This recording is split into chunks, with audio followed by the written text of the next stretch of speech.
Tune in to the Big Dogs Playhouse podcast. I'm your host, Tojo. For those of you tuning in for the very first time, welcome to the Playhouse. And for those of you who've been riding since day one, let's roll.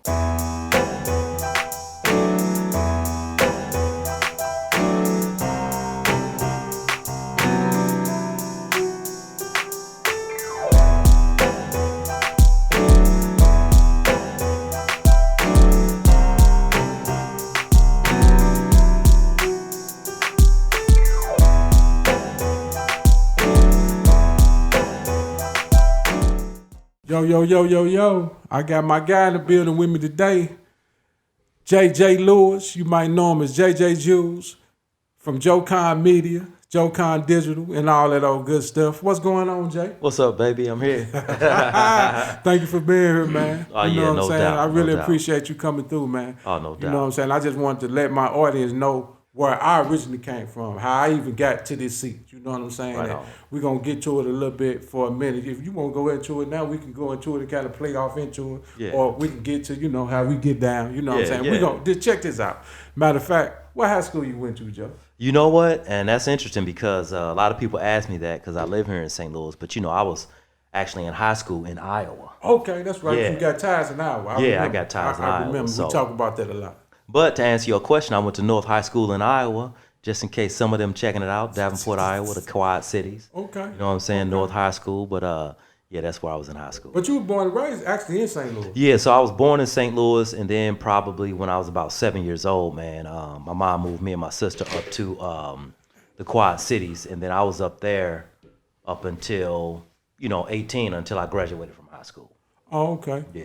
Okay. Yeah. So what part of St. Louis was you born, grew up in?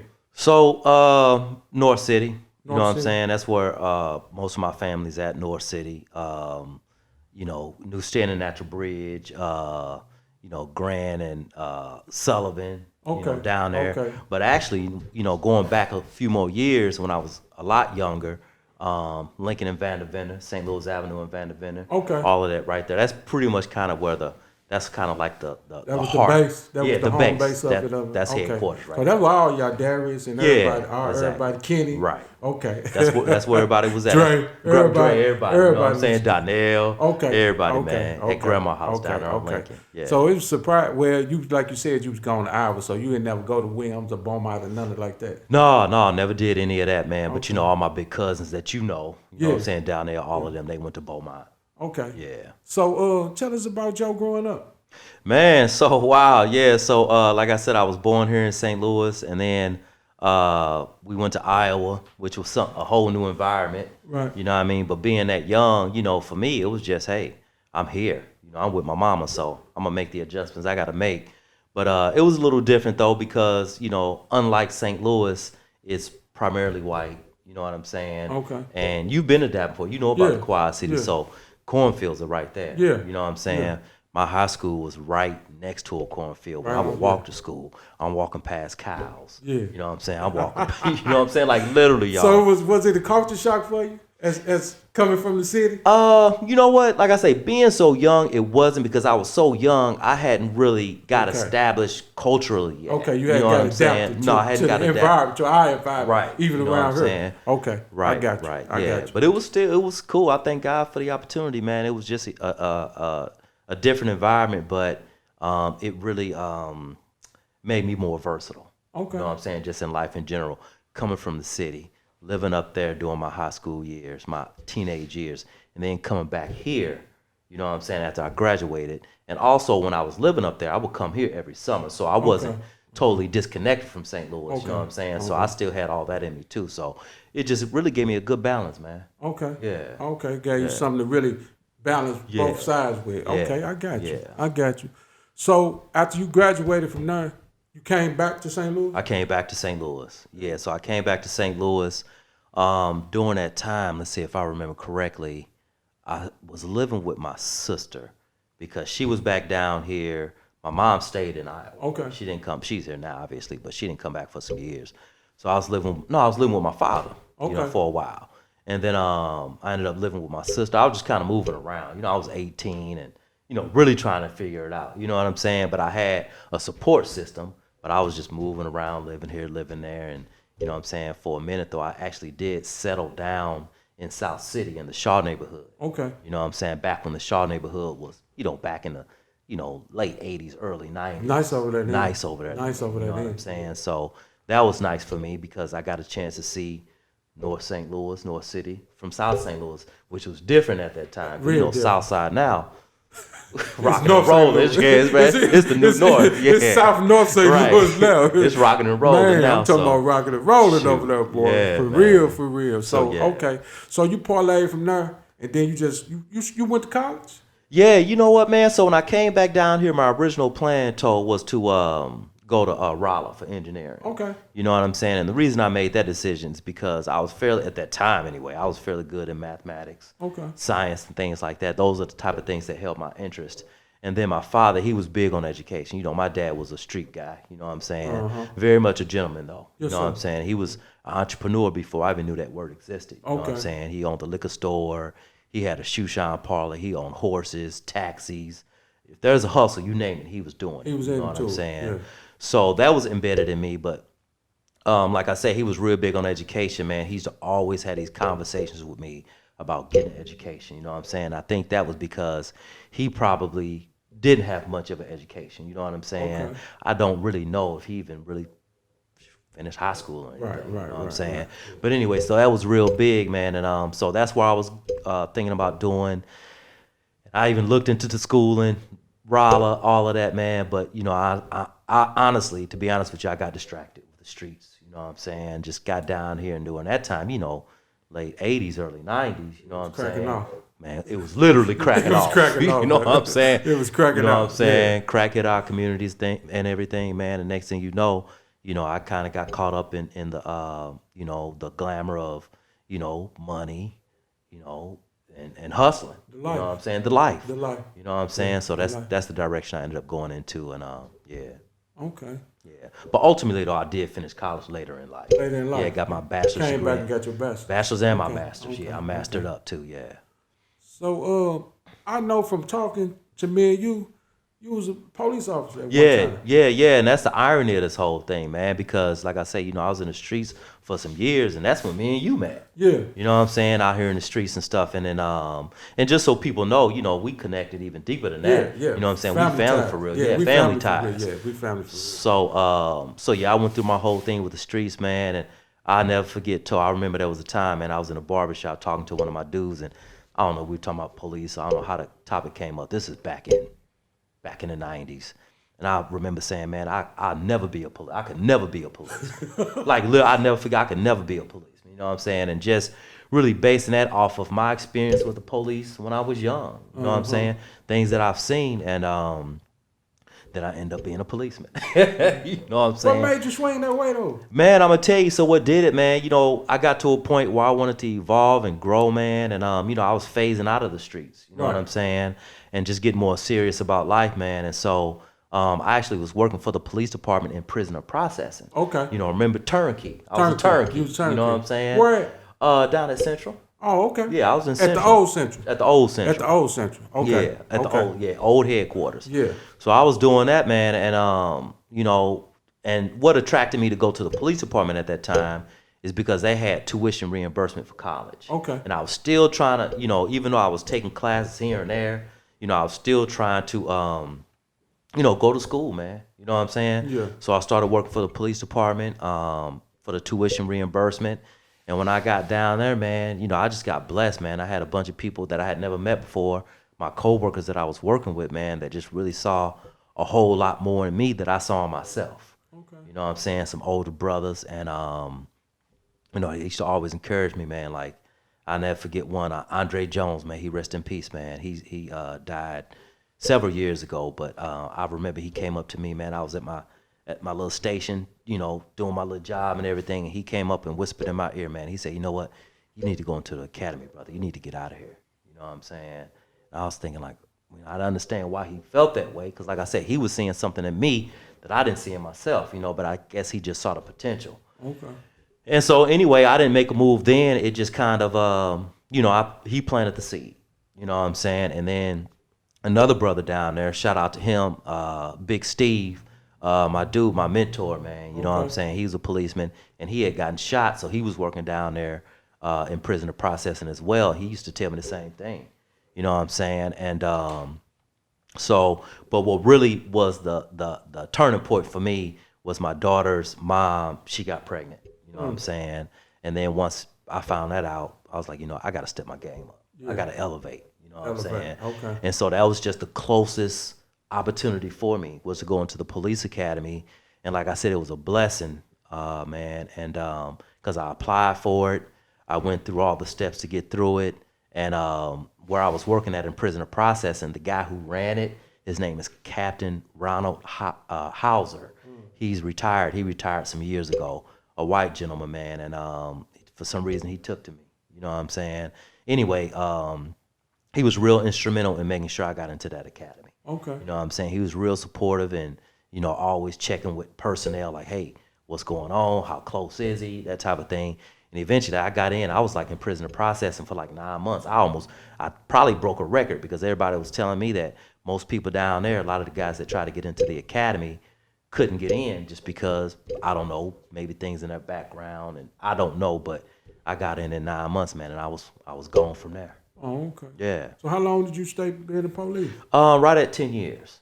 You know what I'm saying? Right at you got 10. in 10 years in it? Yeah, man. So it was right at 10 years, a little less than 10 years, but pretty much right there. You What know made what I'm you get out saying? of it?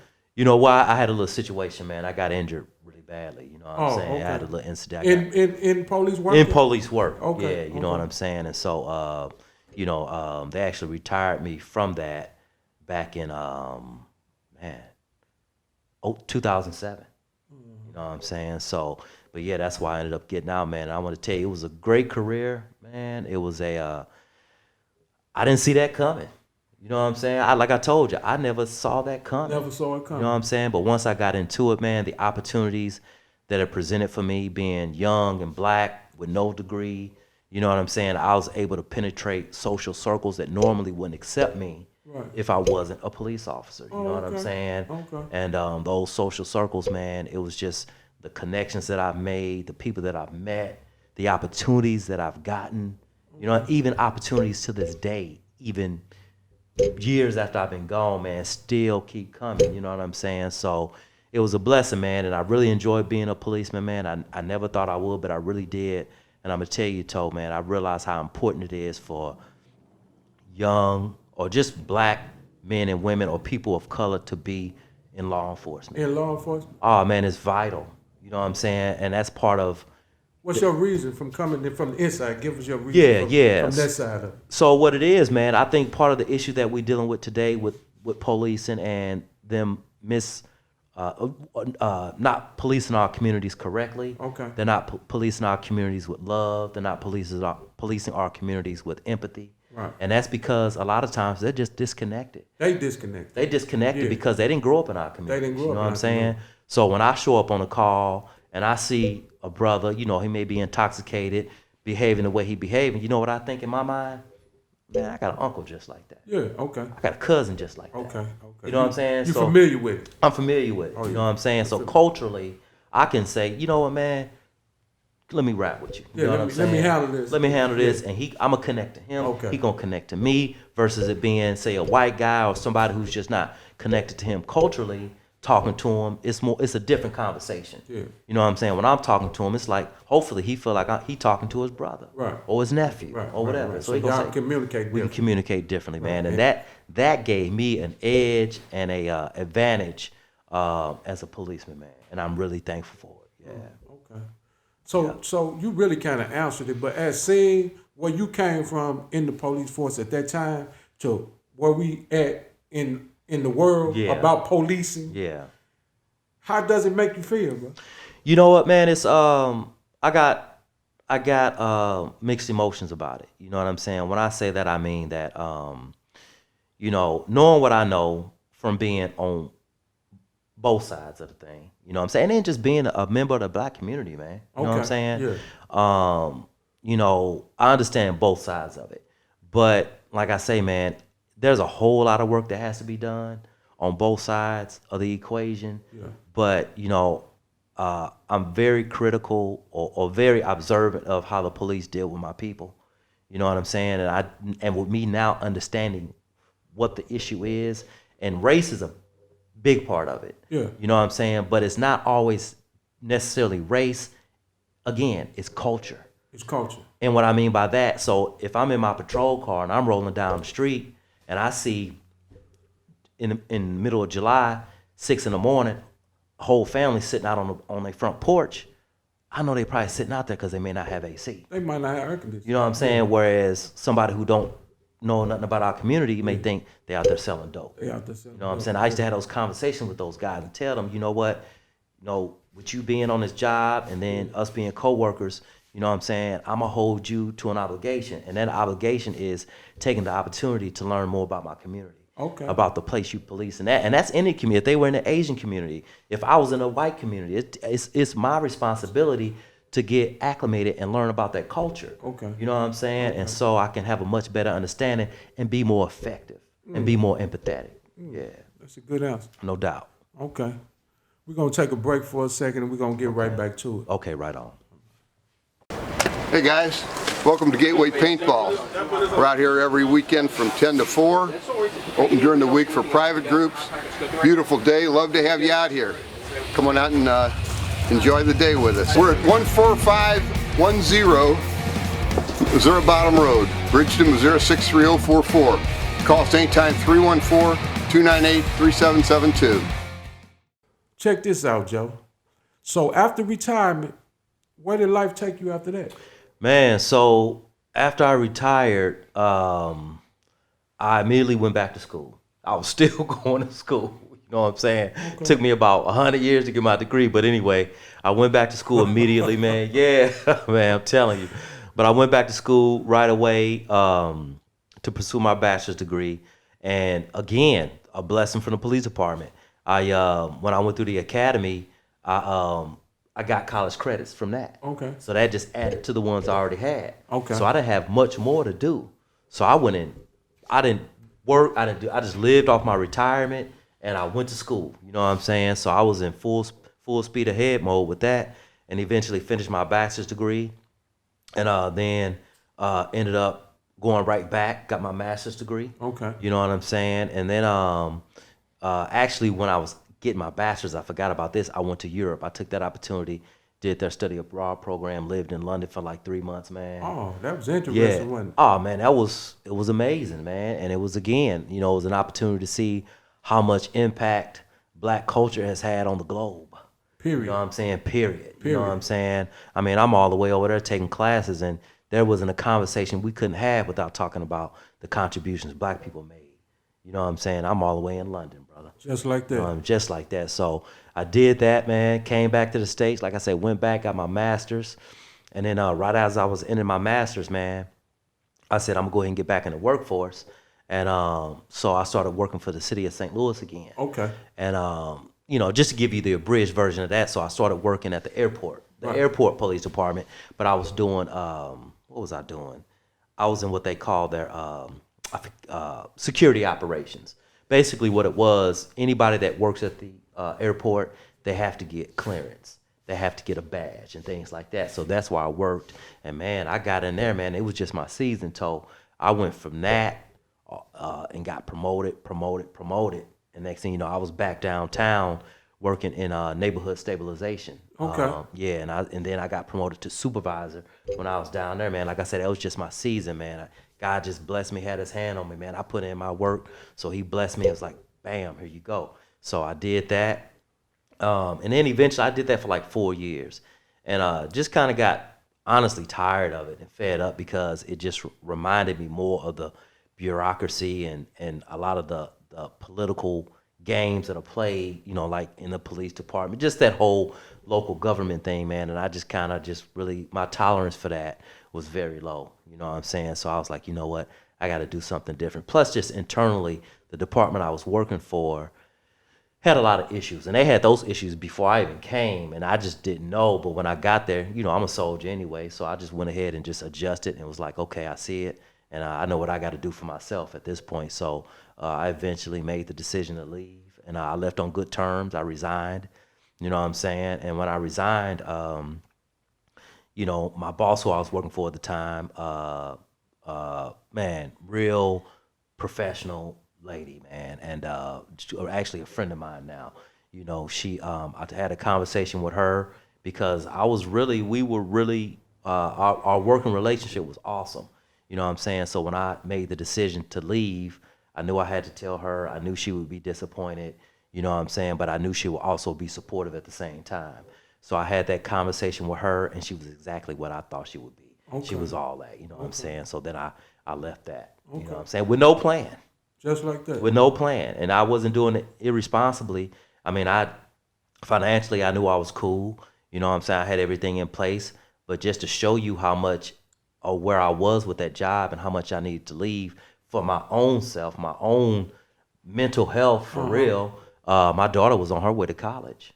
Okay. You know what I'm saying? So the last thing I needed to do was take that big chunk of change out of my household. You know what I'm saying? But I prayed on it. And like I said, man, I'm a very responsible guy, man, especially when it comes to my finances. You know what I'm saying? So I knew I had things in place. But I made the decision. And it wasn't a difficult decision to make. Okay. I did make it right away. It took me about a year to arrive at that decision. Mm-hmm. I prayed on it, talked to Faith about it, talked to my daughter about it, you know, just talked to people that I trusted, you know what I'm saying? And then when it was time to make that decision, it was easy. Okay. So that's what led up to JOCON. That's what led up to JOCON, man. So like I said, when I left that job, I didn't have a real plan, man. I didn't know what I was going to do, but I just know me. I knew I was going to get into something. You know what I'm saying? Something was going to come to me. So, and it did just like that. Maybe a month or so after that, I'm literally, man, sitting on the couch, chilling. Enjoying being retired again, dog. You know what I'm saying? Chilling, sitting on the couch, watching Steve Harvey show. And what was he saying? What was it? Yes, so I was really into Steve Harvey show. Actually, that's going to go into something else. I was watching Steve Harvey show. I was consuming a lot of content on YouTube, The Breakfast Club and all, you know, Charlamagne and God and all of them. Okay. So I was seeing all of this, man. And it just really just inspired me to want to have some type of show. And what's so funny about it, when I think back on my life when I was younger, you know how I told you my dad, I used to be with him quite a bit. And when I was with him, man, we would always listen to talk radio. Right. So subconsciously, I realized that was also embedded in me, you know, to have these conversations, you know what I'm saying? Because even when I'm not doing a podcast, you know, me and Faith, me and my friends, family, we always had these conversations about politics, different things like that. So anyway, fast forward back up to after I left the city, man, I'm sitting there and thinking like, you know what? I want to do a podcast. You know what I'm saying? I don't know what made me say a podcast necessarily, because I'm watching TV shows, I'm watching radio shows and stuff like that. But I said a podcast. And so I called Faith, you know what I'm saying? And I told her, she was at work. I said, you know what? I want to do a podcast. She's like, a podcast? You know what I'm saying? Like, I was like, yeah, I want to do a podcast. I say, you know how we always had these conversations and talking about all these different things, man. Let's put something together and just have them and, you know, put those conversations out there and just see what happens, you know? And she was like, at first she was a little doubtful about it. Then she was like, you know, then we sat down and I painted my whole vision to her. Mm-hmm. And she was like, okay, let's do it. You know what I'm saying? So, man, from that point on, we went to, as everybody say, we went to YouTube University, brother. Okay. You know what I'm saying? And we literally watched hours and hours of YouTube videos every Saturday when she was off. You know what I'm saying? She would come by and we just watch videos on how to record, how to turn up the volume, how to do all these different things, what equipment to buy, all this stuff. I went back to school. Okay. You know what I'm saying, basically.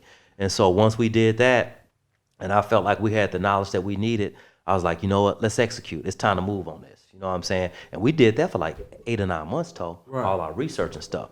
And so we said, let's execute. And then we came up with a name for our flagship show, which was the Platform 314 podcast. Okay. And so we came out with that, man.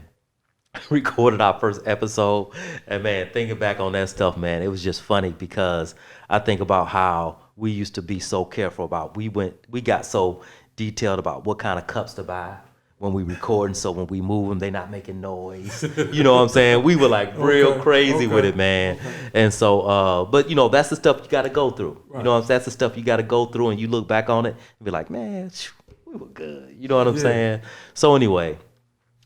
We recorded that first episode and put it out there, man, and it got some decent response. You know what I'm saying? I was very surprised because I wasn't on social media. Right. You know what I'm saying? You know, I didn't mess with social media. No, at all. So we put it out on social media, man, and I saw people responding to it. And I was like, wow, you know what I'm saying? So I said, okay. And I could tell that the community of people that we started engaging with, that our podcast was something new and fresh for them. You know what I'm saying? I didn't know at the time especially, but it was something new and fresh for them. And I knew it just by the way they were responding. And one of my goals, part of my vision when we started podcasting, especially for the community of guys that I grew up with, because I knew how powerful and how important podcasting can be, because it gives everybody a voice. Everybody can have a conversation about what they want to have it about, and also distribute it to the world. You can be in Apple Podcasts, you can be in Spotify, all these different things. So my brain just started overloading with ideas and everything, man. So I'm like, you know what? One of my goals is making sure that my guys now start saying, hey, I'm listening to this podcast. Okay. Simply because there are conversations out there that I know that they're going to enjoy, that they're going to benefit from. Okay. You know what I'm saying? Whether it's just entertainment wise or whether it's learning something, you know what I'm saying? Something that's inspiring. And so that was part of my goal, man. So after that, my fire was lit, bro. Just like that. Just like that. You know what I'm saying? And then, you know, like I said, we put that episode out, and then what really sparked it is that not long after we put that out, Faith and I went to a function we got invited to. To that women's thing? To that women's conference. Yeah, I told you about that. Yeah, we went to. Y'all was moving around with the conference. Yeah. I remember that. Yeah, so we went to that women's conference. Well, this is different from the one you talking about. Okay. This was that same one, but the very first one they did. We were guests there. Okay. Versus the one where we actually went there and recorded the episode for them. Okay. So we just sitting down, talking. Faith and I talking about the podcast and what we're gonna do. Just kind of, you know, you sitting around a bunch of people, so you kind of talking quietly. Right. But a young lady in front of us heard us talking, and she turned around and said, "Are you JJ?" I said, "Yeah, you know, I'm like, yeah, I'm JJ." Like, so you know, she just knew your voice because you never showed your face. Never showed my face. Yeah. Oh yeah. Even when you did your show and I was on it, yeah, you I never showed my face. I would be on it, you know. Okay. All right. That's something else. I just started getting comfortable with doing that. But she just heard my voice, man, and she was like, "Wow, yeah." She said, "I listened to your podcast, the Platform 314." I was like, "Yeah." I was like, "Oh man," you know, that blew my mind. You know what I'm saying? Okay. Even though I put those conversations out there for people to listen to, when they actually tell you they listen to it, it gives you a whole nother feeling, man. Yeah, it gives you a whole nother feeling. So it was on from there. Okay. Yeah. So it rolled around into the Platform 314, and then you start getting actual podcasters having their own show on your platform, on JOCON Media. Yeah. So what ended up happening, man, we ended up creating a whole podcast network, and that wasn't even, again, part of the plan. Right. You know what I'm saying? So what ended up happening, Dr. Reagan Johnson. She was the first? She was the first. Okay. Yeah, she approached us. She came through someone else. There's a young lady named Keisha Mabry who was on our platform, on our show, who's a phenomenal young lady, man. Very bright young lady. But anyway, she came through her. Keisha had sent me an email or texted me or something, was like, "Hey, I know somebody that wants to do a podcast. Can I introduce you guys?" I was like, "Okay, that's cool." So we set up the meeting and we met. Me, Faith, and Reagan met, sat down, had lunch, and talked. And she shared her vision. And after she shared her vision with us, we said, "You know what? Let's try it." You know what I'm saying? And so basically what her vision was, she wanted to have a show, a podcasting show. She had already been in media before. She's actually had like TV shows and things like that on some of the local networks, but she wanted to do a podcast, and but she didn't want to do the technical side of it. Right. She didn't know how to do that. And so a couple lights went off for me. Okay. I'm like, okay, well, this is also a new opportunity for us to learn that part of the game, producing shows for other people. And it's also a way we can monetize our business. Okay. You know what I'm saying? And what I say, and I just kind of say it jokingly, but it's real. I say, you know what? When we first started podcasting, we didn't know what the hell we were doing. Okay. But now we didn't put ourselves in a position to help other people that don't know what the hell they doing. You know what I'm saying? Yeah. And that's just what it is, man. And so we took that on a trial basis, kind of doing a test run with her, and she understood that and everything, man. So we started producing her show, producing the Platform 314. So we got the 2 podcasts now, and everything went well. We had a great working relationship and everything, and man, she was just Reagan is a huge talent, you know what I mean? And so she didn't just benefit from us, we also benefited from her. Okay. You know what I'm saying? She taught us a lot and she didn't even know it. Just her level of professionalism and things like that, the type of guests that she was bringing on, and that's something else that really blossomed, because we reaching out to all these different type of people, and we got all kind of different guests with all kind of backgrounds, but she's bringing more of the professional, you know what I'm saying, people that she know, because at the time she was working for Monsanto. Right. And her podcast was actually about personal and professional development. Okay. And so she would bring all these different people in, and I never met these folks, but those connections that I made, it just grew and grew and grew and grew. And grew. Yeah. Okay. So at the peak of JOCON, how many podcasts was on there at one time? Okay, so total, I think the most we had was a total of 10 shows that we were producing, man. So after we had Reagan, then I started reaching out to people. I reached out to Alderwoman Megan Green, and because I was watching her on social media, and I liked the way she approached her politics, you know what I'm saying? Yeah. Really being out there for the people, man. So I reached out to her and asked her if she wanted her own show, and she thought about it, and she came back and was like, hey, let's do it. So we started producing her show. Then after that, Faith and I created other shows. We had JJ's Jewels podcast, which is a podcast I hosted. Then she had Faithfully Yours. And somewhere in there, me and you reconnected. You know what I'm saying? Yeah, we reconnected. Hey, man, hold on. Time out. Yeah. Check this out. There you go. I come up in Elmo's one night. Elmo, baby. I pull up in Elmo's one night, man. Hold up, man. And see, they got to understand the history, and then, Yeah. We're going to get to all that, yeah. but I pull up in Elmo's. Yeah. I'm walking in, you know what I'm saying? I'm walking. And this guy said, hey, man, what's your name? I said, what's my name? Oh, I said, like, your name Tojo? No, this is exactly what you did. All right. You say, what's your name, dog? I said, what's my name in this club? I said, man, I hope I ain't did nothing to this brother, man, or his family, man. Right. I'm over here tripping. I'm fucked up. So I'm like, what's my name? Like how should I answer I said, what's your name? Then you was like, nah, don't worry about it, man. You look like somebody you know, but you ain't him.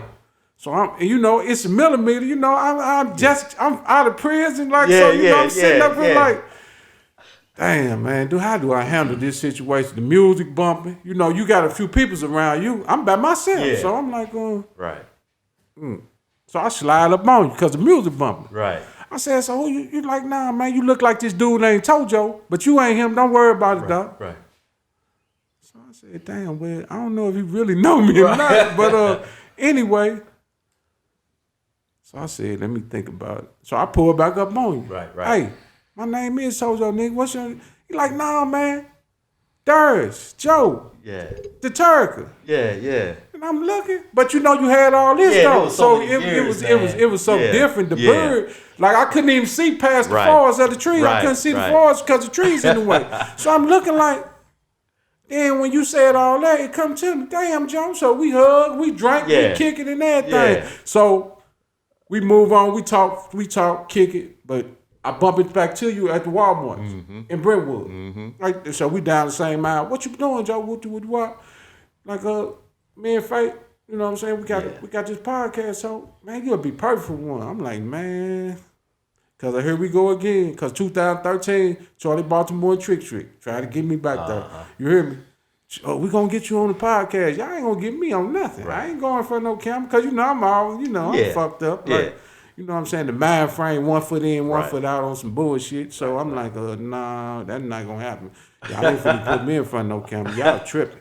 So they like, fast forward to that. So you said, can you do me a favor? I said, what's that? Saturday, meet me at Brio's in front of that. And me and Faith, we're gonna sit down and rap. And I came over there and we sat down and we kicked it so hard, bro. And then we was just rapping. You said, man, all this what you saying, you'll be perfect for this stuff, bro. And I'm thinking like, man, I ain't no camera dog and sitting in the thing, you know what I'm saying? And I want to thank you, man, because it was one of the best. I didn't never see it coming, as you just said.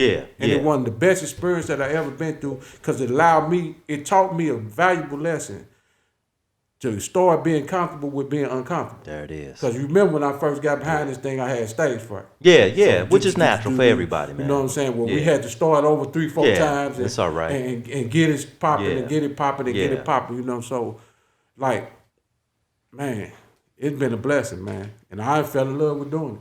Yeah, and you good at doing it too, Toe. You know what I'm I fell in love saying? with doing it. No doubt, man. And like I said back then, man, you know, I saw it in you. You know what I'm saying? And Tojo, for those of y'all that may not know, man, Tojo has star quality. You know what I'm saying? You got a charm and a personality about yourself, brother, that makes people gravitate towards you, respect you. I mean, look at your podcast. You done had Cedric the Entertainer, strictly based off of relationships. You know what I'm saying? You done had Spice One. You done had Quick, strictly based off of relationships. You know what I'm saying? And then everybody else you done had. You know what I'm saying? You call me, I'm here. Yeah. You know what I'm saying? So, you know, there's something I saw, you know, and, you know, when we sat down at Brio, and, you know, we talked about a lot of other things we're not going to talk about now, you know what I'm saying? But I was just like, Faith, I was like, hey, this is, and I'm going to tell you, too, what was special for me is that when I started the podcast and thing, like I said, my community of guys I came up with in the streets, guys I came up with just growing up, I wanted to also give, not only have them on the receiving end of consuming the content, but also creating the content. Being able to, I want people that hear your voice, talk the way you talk, look the way you look, dress the way you dress, and people that can connect to you and listen to podcasts and enjoy podcasts just like everybody else. And the reason I say that is because when I got into podcasting, Toe, it was dominated by white males. Right.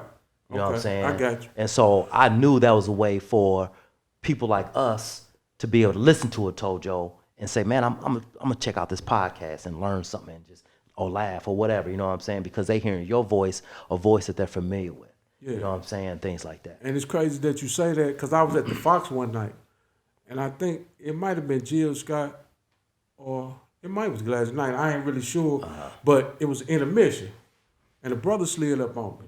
You know what I'm saying? I ain't seen him before. You know what I'm saying? I think he was a barber or something, and he say, "Bro, you did a podcast." I said, "Yeah, I do the podcast, Big Dog Playhouse." He's like, "Yeah." Like, man, hey, I'm proud of you, bro. You speaking for the people that, you know what I'm saying, that can't speak for themselves, man. And keep doing what you're doing. And it was an aha moment, like, dang, okay, so it's for real. It's for okay, real. so go on ahead and do what you're supposed to do, man. Yeah. You know what I'm saying? No doubt, man. And that right there is confirmation for you. Yeah. You know what I'm saying? It definitely was. And another thing, man, like I remember I had to call you after I had, you know, the pandemic sent us. Yeah. You know what I'm saying? The pandemic, you know. Blew everything wide open. And we used to shoot out your house. Yeah. You know what I'm saying? By your mother being at the house. I truly understand. Right. You know what I'm saying? And as it being the pandemic and we weren't ready for it, I wasn't ready for it. Yeah. You know what I'm saying? Because you handled all the technical stuff. You made it so easy for me just to come up, show up, and do a show. Yeah. And the point that I was making is that I totally respect the technical part that you did, dog. I appreciate it. And the work that you did. Because now that I have to do it for myself or I have to do it with Hector, oh, it's work.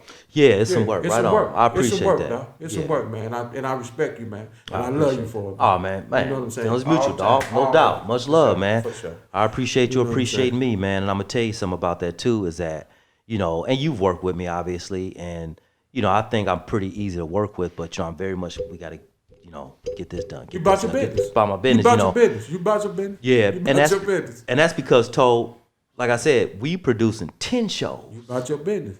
And it's just me and Faith. You about your business. You know what I'm saying? So I'm like, man, so anyway, but everything ran like clockwork. You know what I'm saying? Yeah. For the most part, I mean, I have no complaints. You know what I'm saying? Everybody made it as easy as it could be. You know what I'm saying? I didn't expect things to be perfect because people got different schedules, you know what I'm saying?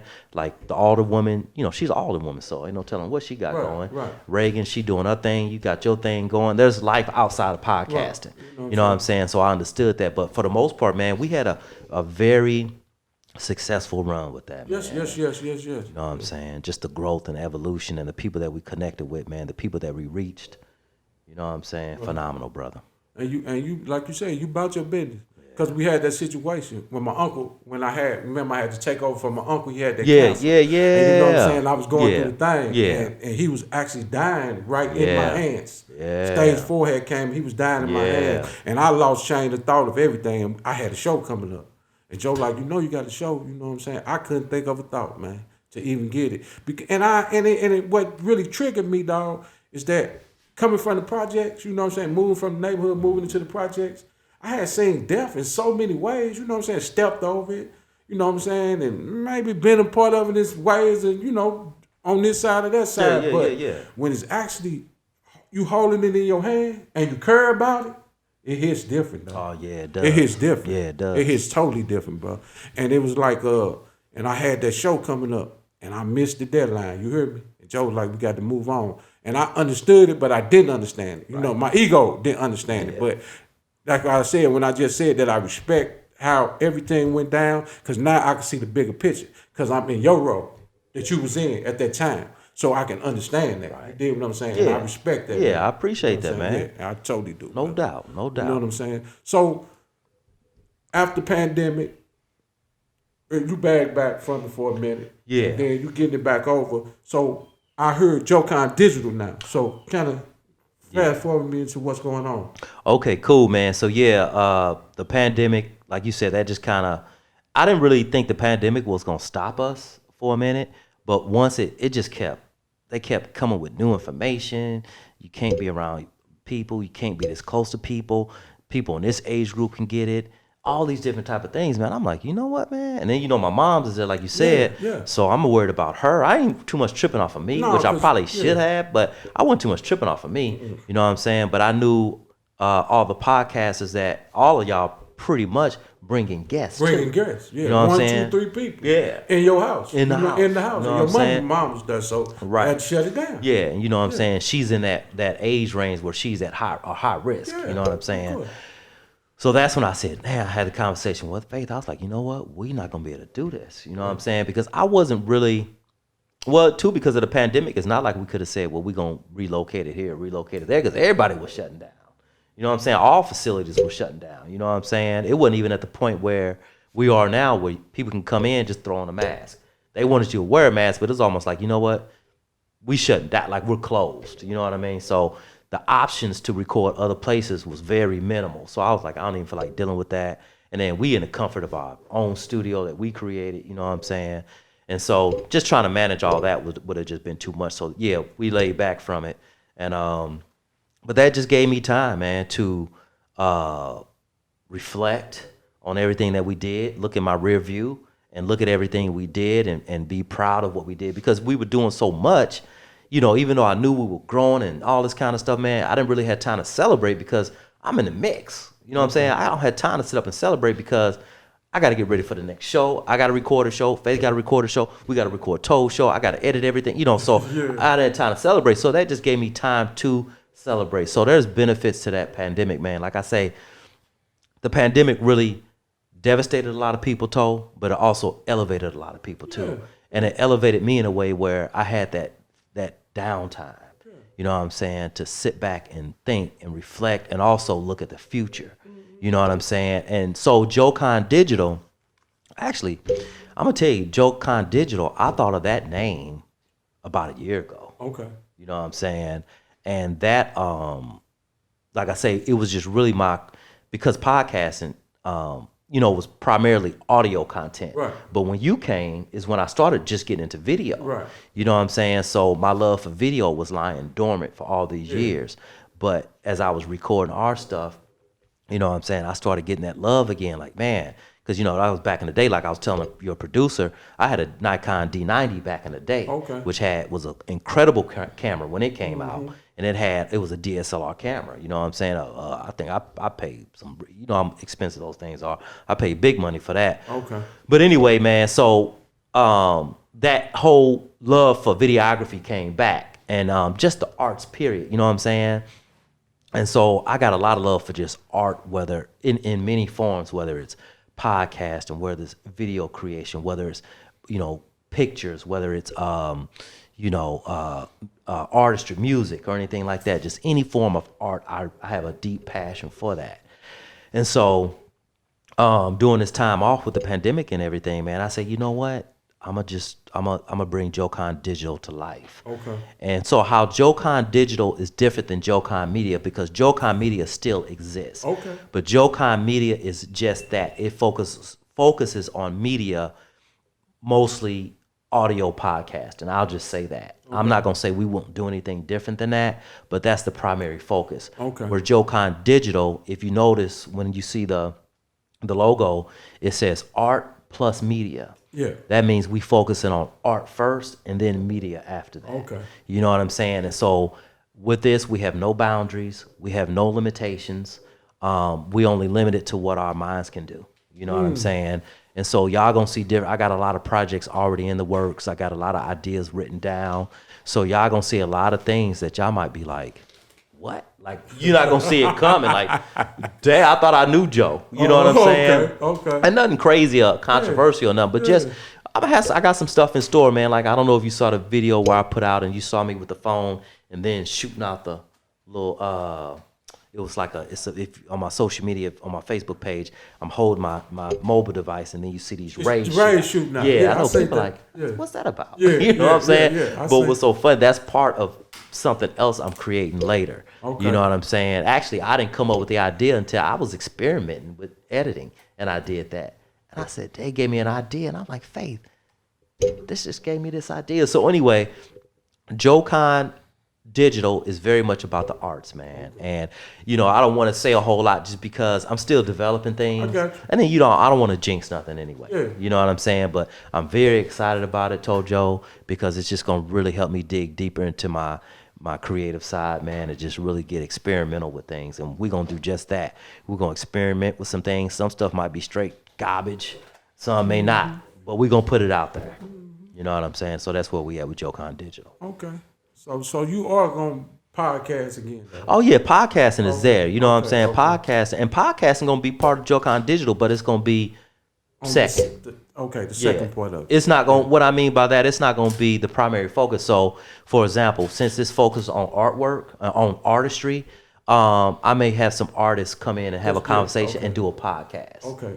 You know what I'm saying? Just using that as a tool to get the conversation out. I got you. You know what I'm saying? But JOCON Media is about podcasting. So you double down, JOCON Media and JOCON Digital. Yeah. All at the same time. All at the same time. And they're going to move around. Do what they do. Just like that. Yeah. Just like that. Yeah. Okay.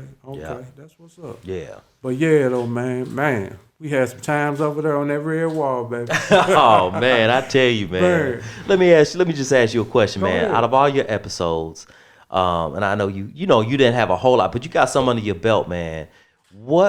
What episodes would you say probably touched you the most? Maybe opened you up more, or just the guest itself, just the person you had. The most emotional one? Well, let's go with that. Miss Leslie, Mike Brown's mother. Yeah. It touched me, though. Had me and you down there in tears, man. It actually, I was caught up. I forgot what I was eating. Yeah. You know what I'm saying? I kind of forgot what I was there for. I peeped that because I looked over at you and I saw you zoning too. I was zoned out. I was zoned out. Like for her to come put her heart on that, man, that was just some beautiful thing. You know what I'm saying? And when she came, she was like, "Can my guy Luke sit in on the show?" Man. Yeah, come on. Yeah. He was solid too. And it made her feel comfortable. Yeah. Because her rock was there. Yeah, and it went down like that. Yeah, because she didn't know us. Yeah, she didn't. Me or you? Know what I'm saying? She didn't know you when you reached out to her. Matter of fact, you know what I'm saying? Rodney Hubbard, reached out. Rodney Hubbard. Shout out to Rodney, no doubt. And then boom, boom, boom. She didn't know neither one of us. You know what I'm saying? Like before she left, she was like, "I'm gonna have to get back over here and do it," because I didn't know what I was expecting. It was all love. Miss McSpadden you got a seat in this house anytime. I'm looking for you, matter of fact, to come on through. You heard me? Right. Yeah, man. But that one and the most comfortable one was said. I don't know why. It was comfortable, man. It was comfortable. And I was nowhere near how comfortable I am on the mic now, but it just me and him just sitting up rapping. You know what I'm saying? Because I hadn't seen him in a while. You know what I'm saying? But every time I see him, he always said to me, you know what I'm saying? No matter Cancun, we sat outside the Too Short had a players ball in Cancun. We never even went in, dog. We sat out there in front of the place all night long. Niggas was like, man, Sam, fuck with you like that, dog? Yeah, Sam, fuck with me just like that. That's what I'm talking about. Just like that. That respect, man. Went to me and Greedy Greg in California, quick old magic. We went to the comedy place in LA one time.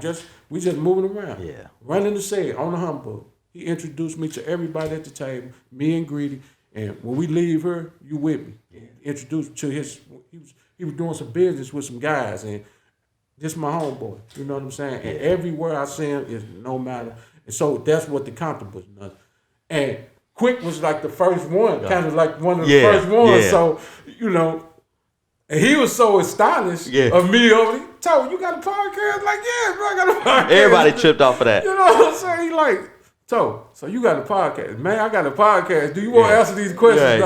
Yeah. So well, all of them in different ways because you never know going in. Yeah. You know what I'm saying? But the most emotional was her, hands down. Hands down, no doubt. And I don't think we clarified this. So when I was talking about the pandemic, y'all, and I was just saying how we had to lay back and not produce, Tojo, he wanted to keep moving because we were in the middle of your season. Yeah, we was in my season. We had just kind of started your season. I think we had Charlie and Spice one. Yeah, we had just did that. Yeah, we was rolling. Yeah. So we had just kicked off Tojo's new season, and so that news for him was like, man, we just getting going, and you had just had your momentum going, period. Yeah. And I felt you on that, and so Toe was like, I got to keep this going. So now Tojo's podcast is still the Big Dogs Playhouse podcast, but now it's you totally independent of anybody. Yeah. Totally. Still JOCON family. Yeah, but of course. But just so people know that. Yeah. I had to go build a website.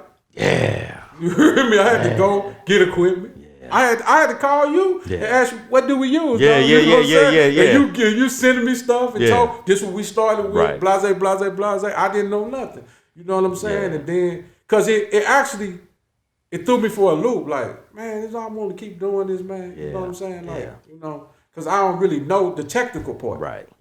But it didn't scare me away. You just got some work to do. Okay, well, just pin down to get it. And once you go, guess what? The creative always created a way for you once you take this step. The ultimate creator. I took the step. Yeah. You hear me? Trick called me one day. I'm on sweetwater.com as he called me. Like, what you doing, bro? I'm like, nothing, man. I'm trying to get some stuff for my podcast. He like, oh, okay, you going with it? I said, yeah, I'm going with it, man. I ain't finna fold. No, I ain't folding. He said, well, check this out. God told me to call you and do something good for you today. I said, what's that? He said, well, the Christian Methodist Foundation gonna donate all your podcast stuff. I said, straight up, I said, yeah. He said, send me the list of the stuff you need. So I sent him the list I was getting on Sweetwater. I didn't know what I was doing. I said, don't worry about it, I got you. Yeah. Show us his thing. He a man his word. He got me. There it is. You know what I'm saying? Creator rolled me over. I'm out with my lady. We at West County Mall, and phone rang. Cash called me. He say, "Toe, man, I'd love to produce your podcast, but I got so much stuff going on. But I got somebody for you, dog. I got to switch on my name." I'm like, "Who is that?" He let his name Hector. I'm like, "Yeah." He do everything. And so funny was about that. I had seen Wallow267 on Instagram, and he had made a post.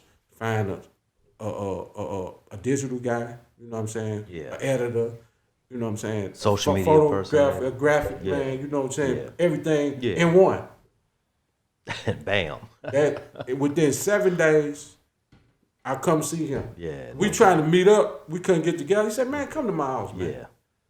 Yeah. And we've been rolling ever since. Man, that's you know good. what I'm saying? I look at him like a brother. Yeah, I've been knowing him 6 months. Yeah. But I know this. His heart and my heart got some similarities.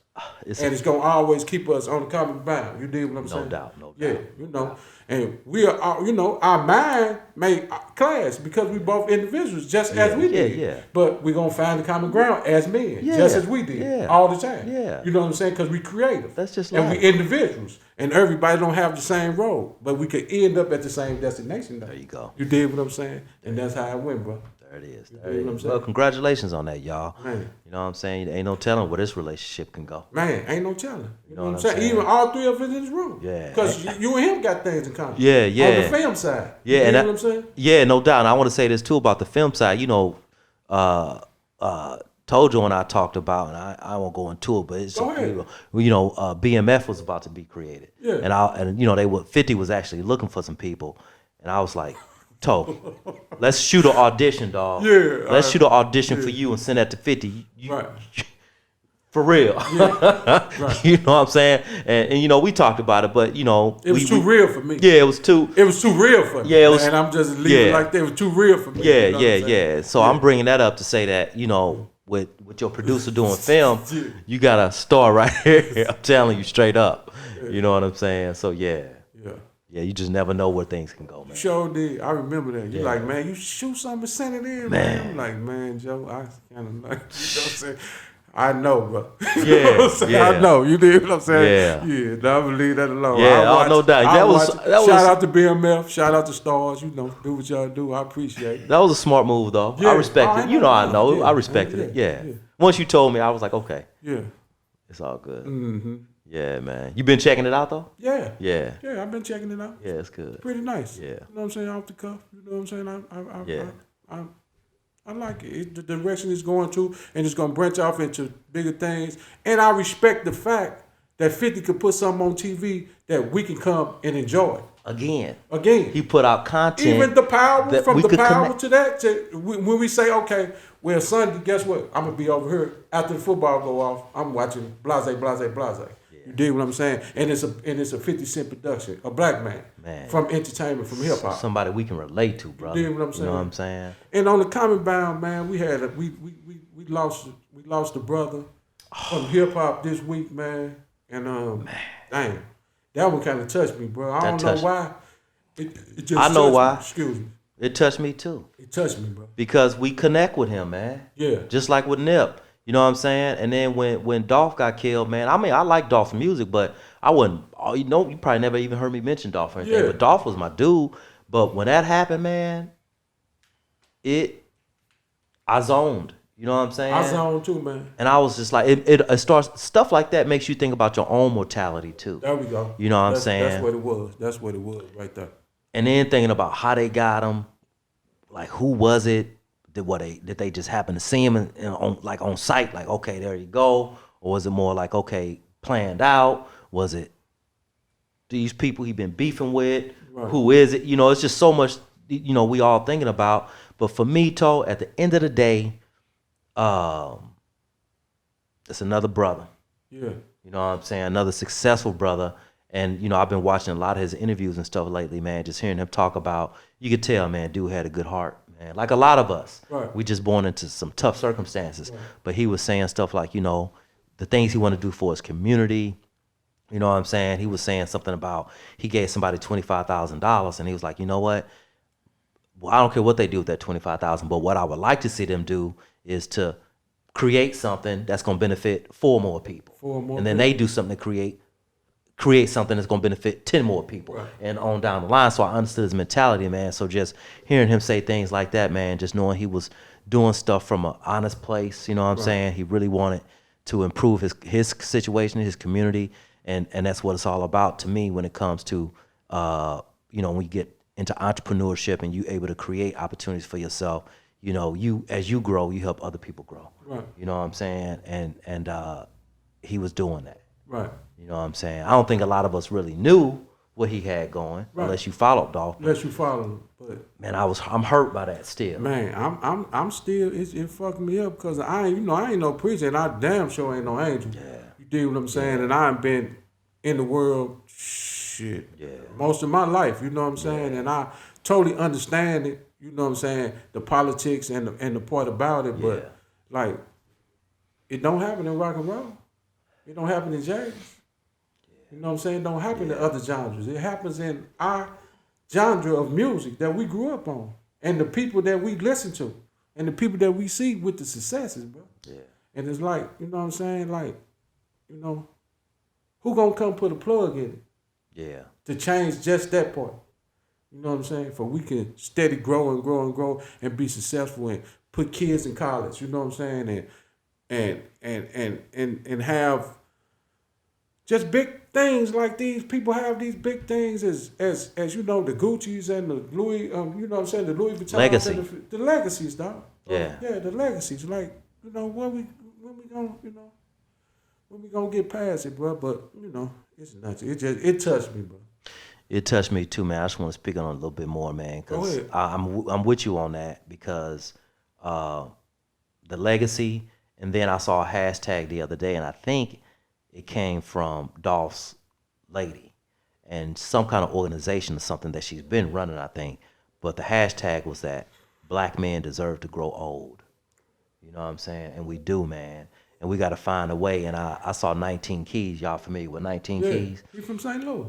He sure is. I just realized that. He in North California now, but he was born in St. Louis. That's right. I forgot about that. But yeah, he made a post the other day basically saying something to the effect that hip hop, you know, we kind of hip hop, I don't know if he used the word celebrates, but anyway, hip hop supports, or it's just the way where our music is at, the music that the radio stations distribute to us and things like that is all surrounded by the death culture. Yeah. And he was like, we got to change that. And we can. Yeah. All we got to do is not support it. Yeah. The radio stations and things like that, if we not consuming it, guess what?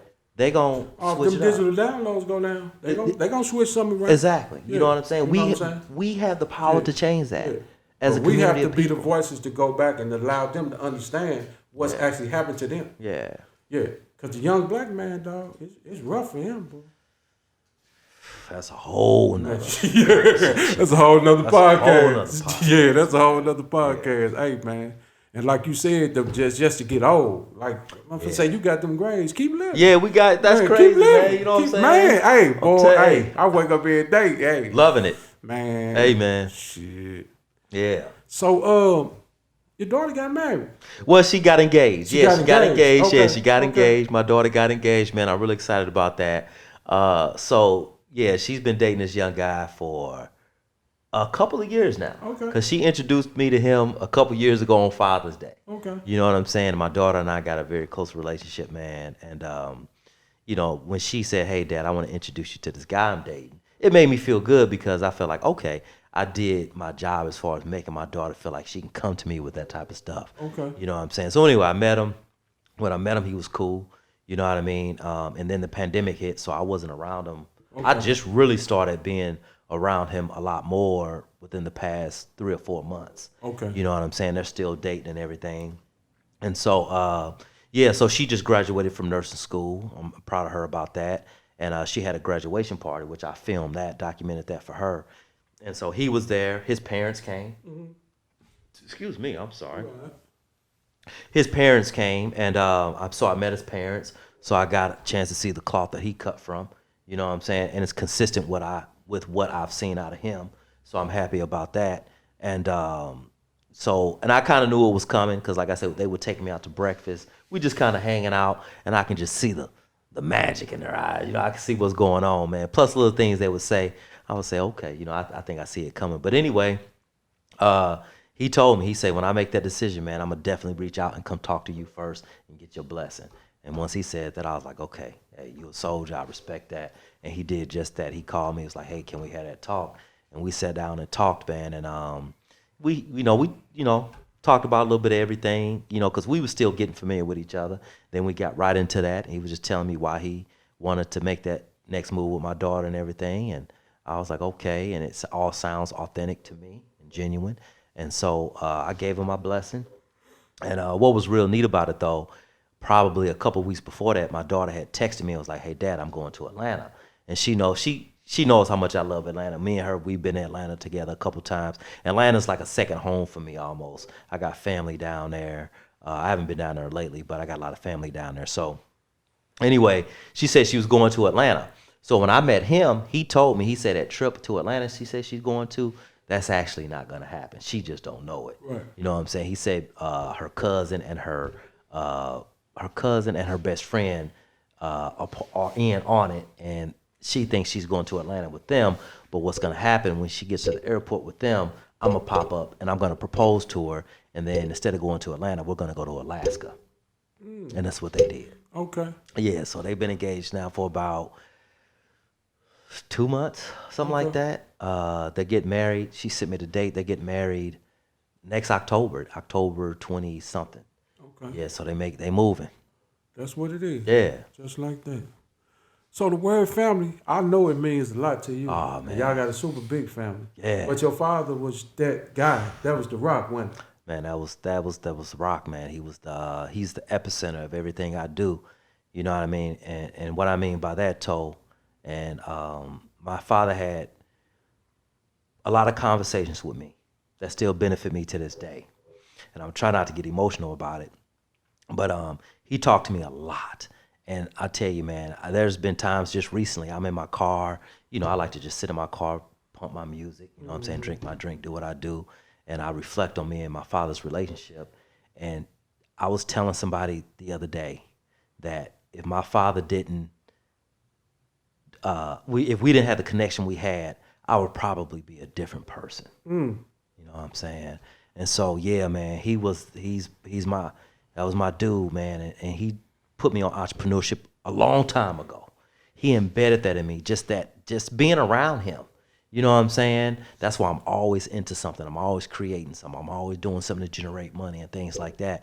But yeah, he was the one, man. I mean, I can go deeper and deeper, Toe, but you know, he was the one, man. You know what I'm saying? And I thank God for my father.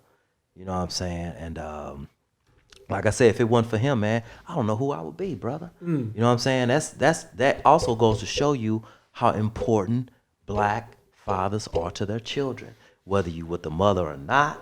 You know what I'm saying? You have to be, as much as you can. Hopefully you don't have a woman that's trying to keep you away from your kids for whatever reason. Right.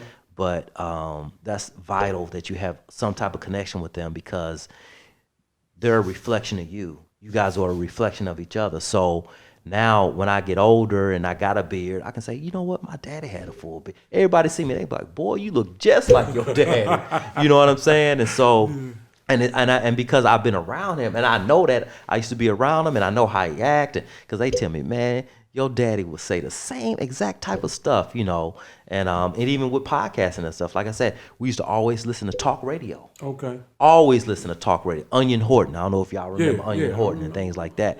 So that just all came full circle. Look at me. Now I'm podcasting, you know what I'm saying? And I think it's all because of those different little plants that he seeded in me as a kid. But yeah, my father, man, it was the dude, still is the dude. He was a soldier, very much a man.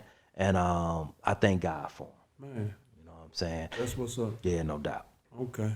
But you know I ain't going to let you get up out of here, because you know you're a hip-hop head. Oh, no doubt. Let's go. You're a hip-hop head. Yeah, Give me your 5 top MCs. Ooh, okay, man. See, this is the thing, man. Do your thing. All right, okay. I'm gonna say this, man. Okay, let me ask you this, Toe. We talking pure lyricism? Because you know that can vary, your man. Your 5 favorite MCs, brother. Okay. Yeah. Okay, let's go. I can give you 1 and 2 off top. Biggie #1. Come Jay on. #2. Okay. After that, these guys are interchangeable, but I gotta go with Cool G Rap. Okay. You know what I'm saying? Get down in the bag. Yeah. Then I gotta go with KRS-One. Ooh, the teacher. You know what I'm saying? What's that? 3? That's 4. 4. Yeah. See, that's what I'm saying. Go ahead. Can I just go with okay? Put your number, run it down, man. Okay, so then I'm gonna just go with Big Daddy Kane. Big Daddy? Big Daddy Kane. Yeah, Big Daddy Kane. Ain't no half stepping. Ain't no half stepping. Ain't no playing. Man, ain't no playing with Kane. Big Daddy Kane. You know what I'm saying? So those are my top So did 5. you see the verses? Kane I did. You know I what? still ain't watched it yet. I didn't watch it either, man. Yeah, I did. I kind of saw a couple. I clips. seen JOCON the other night though. Yeah. Ooh, wait. Yeah. Hey, but that Stephanie Mills an angel, man.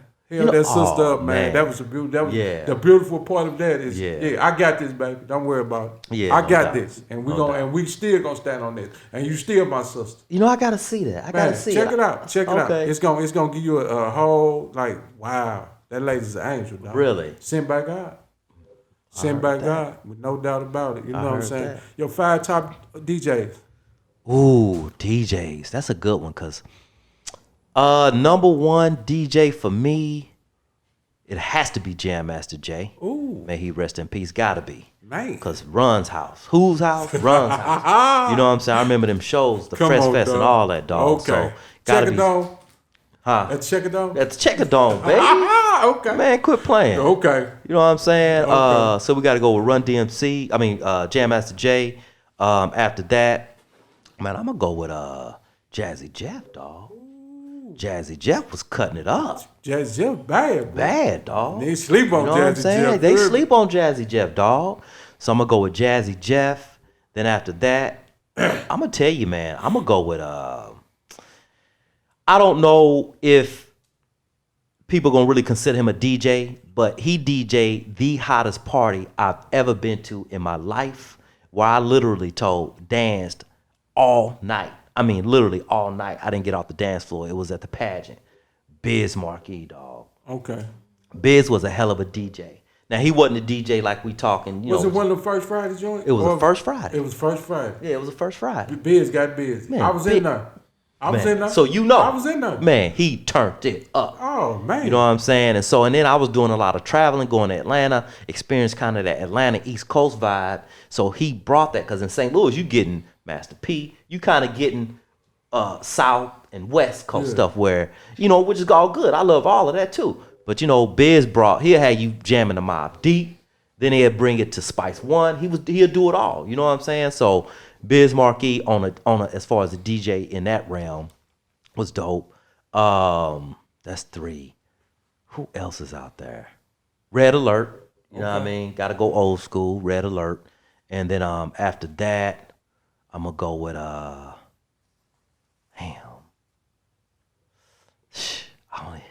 I don't even know who else is after that.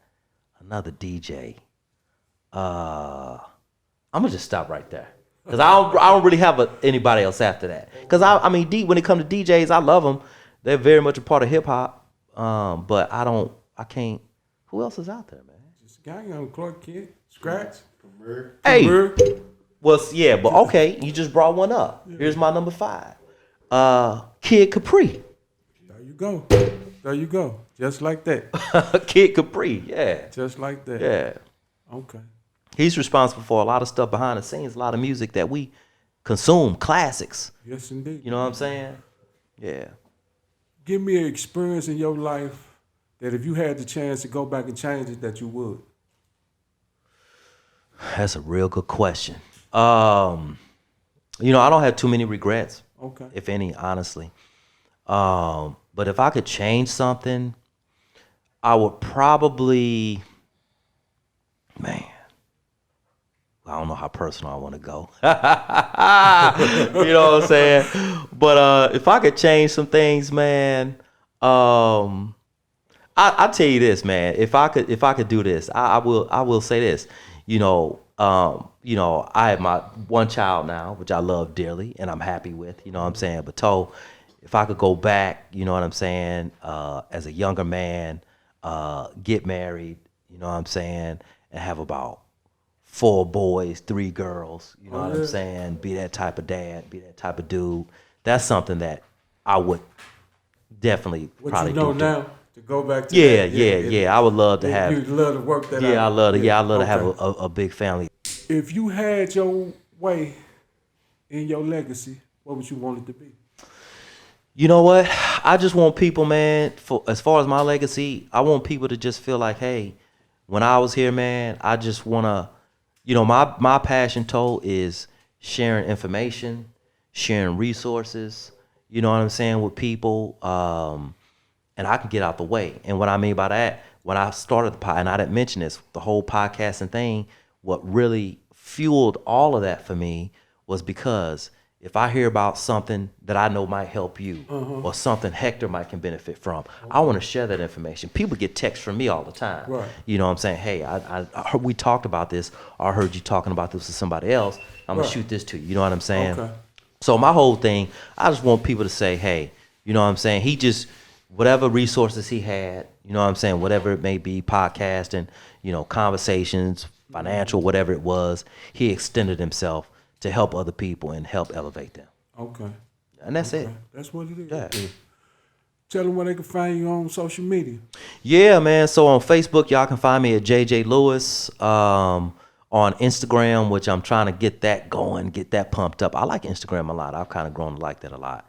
But Facebook, JJ Lewis, Instagram _ JJ Lewis. Okay. And that is it as far as my social media. I don't have Twitter anymore. Twitter, I was terrible at that. So I don't even mess with that. But I know that's a big deal, but I don't have a Twitter. Yeah, I don't have one either. Yeah. But And we're revamping the website too. So right now there's no website, but we're revamping the website. okay, y'all getting it, put it back up. Yeah. So y'all had did some things with it. Yeah. Okay. So man, been interesting, man. I'm glad Yeah. that you came through, brother. Oh man, had to, dog. And You shared know the what I'm saying? space. You did what I'm saying? Yeah, no Come doubt. to the Playhouse. Oh, yeah, and no do your doubt. thing, you know what I'm saying? And I just want to say I'm honored. You know what I'm honored. saying? I'm honored that you invited me, brother, because, you know what I'm saying, when you called and was like, hey, I want to bring you in and this is why, man, I mean, first of all, it was easy yes. You know what I'm saying? And then the fact that you wanted to bring me on your platform, I don't take that stuff lightly, brother. Right. You know what I'm saying? Because I know when I bring people on my platform, there's a reason for it. Right. You know what I'm saying? I think my audience can benefit from it. I think it might be entertaining to my audience some kind of way that the person I'm bringing is going to bring some value to the conversation. So the fact that you think enough of me, think enough of what I've done in the past to bring me here, I'm honored for that. And what I know what you're gonna do for the future. Oh, I appreciate So that. that was part of it, all of above that you said. Yeah. I just wanted to give the people a realization of where I came from. Yeah, You know what I'm yeah. saying? Because you introduced me to the 314 platform 314 podcast, and yeah. introduced me in, and Yeah. then Tojo gonna come with the show. We gonna Right. call it Big Dog Playoff Right. Podcast, Right. blase. So Yeah. and we did all that. You know what I'm Yeah. saying? And I respect the fact that you came through, man. And it's a great show, man, and I'm glad we did get the chance to kick it. You know what I'm Yeah. saying? Like I told you, man, I respect you, man, and you know what I'm saying? I'm glad that you introduced me to be able to sit in this seat comfortably. You know what I'm saying? And still be uncomfortable with it, but still get it off like it's supposed to. Yeah, you know no what doubt. I'm saying? So No doubt. Feelings mutual, Toe. you dig what I'm saying? So, like we do about this time, watch your thoughts because they become your words. Watch your words because they become your actions. Watch your actions because they become your habits. And watch your habits because it becomes your character. And please guard your character because it becomes who and what you truly are in this limited universe that we all dwell upon. Peace, peace, peace, and we out. No doubt. Peace. Yeah, Right. we got it in. Man, I enjoyed